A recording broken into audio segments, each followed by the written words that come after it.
Bonjour à tous, eh bien voici une petite vidéo pour présenter un petit peu quelques bases de chimie. Je vous invite à regarder avant la vidéo que j'ai faite sur l'histoire de la chimie, quelques repères. Et donc on va passer directement à la nature de la matière, c'est-à-dire les atomes. Donc une des grandes découvertes, c'est que la matière qui nous environne est faite uniquement de trois composants, qui sont les protons, les neutrons et les électrons. Ces trois composants, ils sont rangés sous forme d'atomes, c'est-à-dire qu'il y a un noyau au milieu de l'atome. Ce noyau est composé de protons et de neutrons. Et autour, on a vu un petit peu comme une bulle de savon, mais on va les dessiner quand même un peu comme des planètes pour des raisons de facilité, mais c'est pas tout à fait ça. Autour, donc, il y a des électrons qui sont répartis autour du noyau. Donc ces protons, ils sont chargés positivement. Le neutron, comme son nom l'indique, n'est pas chargé électriquement. Et l'électron autour est chargé négativement. Et donc, dans la matière, dans un atome à l'état au repos, on va dire, si on l'embête pas trop, il est neutre, c'est-à-dire qu'il y a autant de charges positives que de charges négatives. Donc, il y a autant de protons dans le noyau que d'électrons autour. On va voir après que ce sont les électrons qui vont conditionner les réactions chimiques, à ne pas confondre avec les réactions nucléaires qui, elles, sont dues justement à la destruction du noyau ou à la composition du noyau. Mais là, pour la chimie, ce sont les électrons. Donc il y a une façon commode de décrire les atomes avec deux chiffres. En haut, on met le nombre total de composants du noyau, protons et neutrons mélangés. C'est ce qu'on appelle des nucléons. C'est quand on ne regarde pas s'il s'agit de protons ou de neutrons. On va dire des billes. Donc le nombre total de billes du noyau, c'est le nombre qui est en haut. Il s'appelle le nombre de masse. Alors ça a une raison qu'on verra un peu plus tard, c'est que la masse des atomes est essentiellement due aux protons et aux neutrons, parce que les protons et neutrons ont quasiment la même masse, alors que les électrons, eux, sont 2000 fois plus légers environ. Donc en gros, la masse d'un atome, elle est liée à la masse de son noyau, une petite approximation. Donc ici, vous avez le nombre total de composants du noyau, c'est celui qu'on appelle le nombre de masse. Et en bas est écrit un autre nombre qu'on appelle le numéro atomique, qui lui vous donne le nombre de protons. Donc en fait, ces deux nombres-là décrivent ce qu'il y a dans le noyau. Après, si on sait qu'il y a deux protons dans ce noyau d'hélium, ici par exemple, on peut donc en déduire qu'il y a deux électrons aussi, puisqu'il y a autant de charges positives que négatives. Donc quand on connaît ces deux nombres, on connaît en réalité toute la composition de l'atome. Alors, comment on va écrire ça dans les exercices que je vais vous demander de faire? On va écrire donc 4, 2, hélium. On va marquer le nombre de protons, le nombre de neutrons et le nombre d'électrons. Comme ça, P, N et E. Donc, on va lire ici son nombre de protons. On va marquer 2. On sait qu'il y a 4 billes dans le noyau. Donc, du coup, ici, il faut mettre aussi 2 neutrons pour faire 4. Les deux nombres qui sont là. On doit retrouver le nombre total de billes qui est dans mon noyau, de nucléons. Et enfin, le nombre d'électrons. Eh bien, c'est 2 aussi, ici. Il n'est pas très original, celui-là. Parce que dans ce cas-là, on doit avoir le nombre de protons qui est égal au nombre d'électrons. Voilà en gros comment ça se passe pour décrire les composants d'un noyau. Donc, si on connaît le noyau, on connaît tout le reste. Il se trouve que on va parler maintenant du nom. Ici, ça s'appelle de l'hélium. Alors, historiquement, si vous avez regardé la vidéo, on a essayé de ranger les éléments chimiques par rapport à la capacité qu'ils ont à faire certaines réactions. Or, je vous ai expliqué que les réactions chimiques étaient liées aux électrons. Donc ici, le nombre qui va nous conditionner le nombre d'électrons, c'est le nombre du bas, le numéro atomique. Alors, ils se sont mis d'accord. Tous les atomes qui auront, par exemple, ici 2 protons, même si on rajoute des électrons, même si on rajoute des neutrons, pas des électrons dans le noyau, du moment qu'il a 2 protons, il peut avoir 2 électrons autour. Et dans ce cas-là, il fera de la chimie comme tous les atomes qui n'ont que 2 électrons autour. Du coup, le nom de l'atome, il va être conditionné par le numéro atomique, à savoir le nombre de protons. Donc il existe un autre atome, ici, je ne vais pas écrire ça tout de suite, un autre atome, ici je ne mets pas son nom, qui s'appelle 3,2 ici. Donc, si je ne mets pas la lettre, si on a proton, neutron, électron, eh bien ici, je vois que le nombre du bas, j'ai 2 protons. Puisqu'en tout, j'ai 3 billes dans mon noyau, j'en déduis que j'ai un neutron cette fois-ci. Et puisque j'ai 2 protons, j'ai 2 électrons. Donc vous voyez, au niveau du nombre de protons et du nombre d'électrons, il ressemble à l'hélium. Donc il a 2 électrons pour faire de la chimie. Et même si il est un peu moins lourd, parce que l'hélium, il a 4 billes dans son noyau, 4 nucléons, alors que cet atome-là n'en a que 3, donc c'est pas le même atome. Pourtant, on l'appellera quand même hélium. Parce qu'il fera la même chimie que l'autre. Ils ont le même nombre de protons, donc le même nombre d'électrons. Donc il y a des atomes différents qui portent le même nom, le même symbole ici, à condition, c'est tous ceux qui ont le même nombre de protons. C'est ce qu'on appelle des isotopes. Donc un isotope, c'est un atome, c'est une famille d'atomes, tous les isotopes, qui ont le même nombre de protons. Il y a des isotopes célèbres qui sont marqués dans votre document ici, que je vais reprendre. C'est pour le carbone. Donc le carbone, normalement, le plus courant, 12,6. Donc on refait comme tout à l'heure. Donc il y a, je lis ici, 6 protons. Du coup, j'en déduis qu'il y a aussi 6 électrons pour faire de la chimie. Ensuite, le nombre de neutrons, s'il y a en tout 12 billes, 12 nucléons, je vais dire billes pour aller vite, mais 12 nucléons dans mon noyau, s'il y en a 6 parmi ces 12 qui sont les protons, le reste, à savoir 6 aussi, sont les neutrons. Donc voilà la composition de mon noyau de carbone, 6 protons, 6 neutrons, et autour, 6 électrons. Maintenant, il existe un isotope du carbone qui s'appelle le carbone 14. Il s'appelle toujours carbone parce que son numéro atomique c'est 6. C'est un autre atome, il est un peu plus lourd. De quoi il est composé? Eh bien, il est composé de 6 protons. Cette fois-ci, il a encore 6 électrons, puisque le nombre de protons est égal au nombre d'électrons. Mais par contre, il a 8 neutrons, 2 de plus. Donc, ce n'est pas le même atome, il est plus lourd. En tout, il a 14 billes dans son noyau. Mais son habillage extérieur reste le même, 6 électrons pour faire de la chimie. Donc ça s'appelle encore du carbone. Et d'ailleurs, ce carbone 14 existe en petite quantité, il est produit dans la haute atmosphère. Et ce carbone 14, il est mélangé au carbone qu'on a dans notre corps, dans les plantes, autour de nous, en permanence, parce que dans le CO2 qu'il y a dans l'atmosphère, qui contient du carbone, ce CO2 est transformé par les plantes en matière organique, que nous mangeons, etc. Et ce carbone 14 est radioactif, c'est-à-dire qu'au bout d'un moment, il se désintègre pour refaire du carbone 12. Donc si une plante a été coupée et qu'on mesure la proportion de carbone 14 qui lui reste, on peut savoir à quelle date elle a été coupée, car on sait avec quelle vitesse disparaît le carbone 14 radioactif dans les éléments. Donc voilà, c'est une méthode de datation bien connue. Donc ça s'appelle donc un isotope du carbone. Le plus courant étant effectivement le carbone 12. Donc voilà, pour l'exercice qui est à faire ici, eh bien, vous devez écrire de la même façon que j'ai écrit le carbone, l'hélium, etc.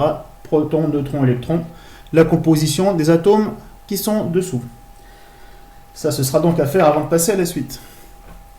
Bon, maintenant qu'on a regardé de quoi sont faits les atomes, ce qu'ils contiennent, on va regarder comment ils vont faire de la chimie. Pour ça, on a besoin de savoir une chose importante qui a été découverte justement grâce à la lumière, on va en parler un petit peu, c'est que les électrons, quand ils vont se ranger autour du noyau, eux, ils vont se ranger de façon un peu particulière parce qu'ils sont négatifs, donc ils se repoussent entre eux. Alors, la mécanique quantique, dont j'ai déjà parlé, étudie un petit peu en détail ça. Ça a été une belle découverte, une belle révolution qu'on va résumer très rapidement ici. C'est qu'en gros, mes électrons ne se rangent pas où ils veulent autour du noyau. Donc, si je reprends par exemple un noyau tout simple d'hydrogène, je vais le dessiner là, il y a le noyau d'hydrogène, il a un proton. D'ailleurs, vous l'avez dû l'avoir, c'est H. Donc il a un proton, il n'a pas de neutrons, c'est plus simple, et il a un électron autour. Que je dessine encore comme un petit point, il faut imaginer une bulle de sable. Mais cet électron, là il a une sorte de trajectoire qu'on a représentée ici, qui serait sa bulle de savon. Il peut en avoir d'autres, mais elles sont, on dit quantifiées, c'est-à-dire qu'elles sont, il n'y a pas 36 possibilités, c'est ou celle-là, il peut avoir encore d'autres couches, mais il ne peut pas avoir de valeur intermédiaire. On parle de niveau d'énergie en réalité. Ça veut dire qu'il n'est pas possible qu'il prenne les positions qu'il veut autour de l'atome. Il va se ranger que sur une des couches permises. Cet électron, si par exemple on chauffe l'hydrogène, eh bien il peut très bien aller sur la couche supérieure et ensuite revenir à sa place comme prévu. Et quand il fait ça, il émet de la lumière. Et donc l'existence de ces couches d'électrons autorisés, en fait, a été découverte par l'émission de lumière, sachant que l'écart qu'il y a entre les couches va donner une couleur. Plus il tombe de haut, plus la couleur va être bleue, et plus il tombe d'un niveau qui est proche de l'autre, plus la couleur va être rouge. Donc en analysant les couleurs de l'hydrogène qui a été chauffé, ou bien inversement en éclairant de l'hydrogène, en regardant quelles sont les couleurs qui sont absorbées, ce sera celles qui correspondent exactement à une transition entre deux couches, et pas les autres, eh bien on sait qu'on a affaire à de l'hydrogène. C'est comme ça qu'on a découvert ces histoires de couches électroniques au départ. Et on s'est dit, tiens, finalement, mes électrons ne peuvent pas faire ce qu'ils veulent, parce que toutes les couleurs n'existent pas pour un même atome. Ça fait une sorte de carte d'identité de l'atome qu'on appelle un spectre. Je vais vous montrer ça tout de suite. Voici donc quelques exemples de spectres d'atomes, c'est-à-dire de cartes de couleurs qu'on peut réaliser avec les atomes. Ici, on a l'hydrogène. Donc mon hydrogène, par exemple, on l'a chauffé et on a regardé la lumière qu'il émettait. Et pour décomposer cette lumière en différentes couleurs, on utilise par exemple un prisme comme pour fabriquer un arc-en-ciel. Donc là, on voit qu'on n'a que certaines couleurs qui ont été émises par l'hydrogène. Et ces couleurs constituent un petit peu la carte de l'hydrogène, la carte d'identité de l'hydrogène. C'est comme ça qu'on sait par exemple ce qu'il y a dans les étoiles comme atomes présents en regardant la lumière qu'émettent les étoiles. Donc là, on voit qu'on a quelques raies lumineuses, quelques couleurs très précises qui correspondent à des électrons qui ont changé de place, qui sont passés d'une couche à l'autre, qui sont redescendus, ils ont émis de la lumière d'une couche haute vers une couche basse. Ici, on a, à titre d'exemple, la carte d'autres atomes, le sodium, là vous avez le mercure, et vous voyez que chaque atome a sa carte d'identité qui permet de le reconnaître rien qu'en analysant la lumière qu'il émet. Maintenant, on peut aussi faire des spectres d'absorption, c'est le contraire, cette fois-ci on éclaire l'atome progressivement avec les couleurs de l'arc-en-ciel, toujours en le positionnant derrière un prisme par exemple, et on se met de l'autre côté, on regarde parfois que la lumière qu'on a envoyée, elle ne ressort pas, elle est absorbée par l'atome, et on voit que les raies d'absorption correspondent exactement, les manques ici, aux raies d'émission qui sont là. Parce qu'en réalité, si vous éclairez pile avec la bonne couleur qui correspond à un changement d'une couche à l'autre, eh bien l'électron il va monter, donc on va perdre cette lumière, mais après il va revenir à sa place et il va réémettre cette lumière. Alors pourquoi on ne la voit pas? Parce qu'il la réémet dans toutes les directions et pas forcément dans la direction avec laquelle on regarde notre hydrogène. Elle peut être partie sur le côté, ce qui fait que globalement la lumière elle manque. Donc on voit bien ici qu'on a là où on avait des spectres en émission, la lumière émise, elle manque parce qu'elle a été émise pas en direction d'appareil qui regarde, donc elle manque dans toutes les couleurs. Voilà, c'est grâce à ça qu'on a su qu'il y avait des couches électroniques dans les atomes. C'est une belle découverte parce qu'elle permet d'analyser la composition chimique des étoiles, des planètes lointaines qu'on ne peut regarder qu'avec un télescope. Pour revenir à notre explication, spectre, nous ici on va imaginer qu'on a une salle de spectacle avec une star au milieu qui serait mon noyau et qu'on va ranger mes électrons comme s'ils voulaient se rendre à un spectacle, à un concert, donc forcément ils ont envie d'être devant. Alors c'est une image, en réalité c'est les charges négatives des électrons qui sont attirées par les charges positives des protons. Mais les charges négatives se gênent entre eux, donc il y a des calculs assez sophistiqués, mais le résultat il est très simple. Il montre qu'il n'y a que 3 premières couches possibles, les autres, après on n'en parlera pas cette année, et qu'elles ont un nombre limité de places, 2 places sur la première couche, 8 places sur la suivante, et 8 places sur la suivante. Et forcément, mes électrons essayent, quand ils le peuvent, d'aller le plus près possible du noyau. Comme des fans d'un chanteur essaieraient d'être devant la scène. On peut prendre cette image-là, mais ça reste qu'une image. Alors nous, on ne va pas dessiner les couches en rond comme je l'ai fait tout à l'heure. On va les dessiner comme ça. On va faire 3 traits. Et on sous-entend que ce qui est en bas du dessin, c'est la couche la plus proche du noyau. Il faudrait imaginer un grand cercle comme ça qui tourne. Je ne rentre pas trop dans le détail, surtout qu'en plus on a vu que ce n'était pas exactement des cercles. Donc dans première approximation, on va imaginer simplement 3 niveaux comme ça. Je le dis aussi au passage, en réalité ce qu'on représente par ces niveaux, ce n'est pas la forme de la trajectoire de l'électron, mais c'est leur énergie. Donc plus ils sont en bas, plus ils ont une énergie basse, plus ils sont proches du noyau. Mais bon, on n'a pas besoin d'aller si loin que ça pour faire notre exemple. L'exemple avec le concert, on veut aller être au plus près de la scène, il convient très bien. Donc première couche, elle s'appelle K, la suivante elle s'appelle L, et la dernière elle s'appelle M. Pourquoi ces lettres? Parce que quand ils ont découvert les raies lumineuses, Ils ont compris que les électrons changeaient de couche, mais ils ne savaient pas si celle qu'ils observaient dans l'hydrogène était la plus basse qui existe. Donc dans le doute, ils ont appelé, au lieu de faire A, B, C, ils ont pris le milieu de l'alphabet, ils ont fait K, L, M, comme ça si on restait à rajouter en dessus, on avait des lettres de disponibles, et s'il y en avait en dessous qu'on n'avait pas encore découvertes, il y avait des lettres de disponibles. Il se trouve que la couche K, en fait, c'est bien la première, mais ils n'ont pas appelé ABC, ils n'ont pas recommencé. Donc la première couche la plus basse s'appelle la couche K. Donc elle a deux places. Donc là, ici, j'ai pris l'exemple d'un atome d'azote. N, c'est azote, hein, ça donnait le mot nitrate. Ses numéros atomiques, c'est 14, 7. Donc proton, neutron, électron, ce qu'on a dit tout à l'heure. 7 protons, 7 électrons. Et là aussi, 7 neutrons. Celui-là, il est encore des nombres qui sont identiques. Donc je dois ranger 7 électrons autour de mon atome d'azote. Donc, puisqu'il n'y a que 2 places sur la première couche, je commence par ranger les 2 qui sont au plus bas. Ensuite, pour aller à 7, il me reste les 8 qui sont là. Il y a 8 places, pardon, donc pour aller à 7, il faut que j'en mette 5. Hein. Mais il y a 8 places, ils peuvent tous aller sur cette couche-là. 5 et 2, 7, voilà la répartition de mes électrons autour de l'atome d'azote. 2 sur la première couche et 5 sur la suivante. Donc l'azote, c'est un atome qui fera de la chimie avec 5 électrons, puisque en fait, en chimie, ils vont se rencontrer les uns les autres. C'est comme les personnes qui se rencontrent, elles ne voient que l'habit extérieur et pas les sous-vêtements. Donc ces deux-là, ce sera en sorte ses sous-vêtements, et ça, ce serait l'habit qu'il a autour de lui. Et s'il a assez d'électrons, il peut faire une couche supplémentaire, hein, par-dessus ses sous-vêtements et un habit, ben là il y aurait aussi, je sais pas, un manteau ou quelque chose, un vêtement supplémentaire, mais on voit toujours, pour faire de la chimie, que ceux qui sont sur la dernière couche. C'est pour ça qu'il est important de savoir les ranger. Donc dans l'exercice qui est là, je vous demande de faire la répartition en couches des électrons. Chose très importante, quand une couche est complète et qu'il n'y a rien au-dessus, cet atome qui a la dernière couche visible complète, ça s'appelle un gaz rare. Il y a des raisons historiques parce que au départ il faisait partie des gaz qui étaient rares dans l'atmosphère, mais maintenant le terme signifie qu'il s'agit d'atomes dont la dernière couche électronique est complète.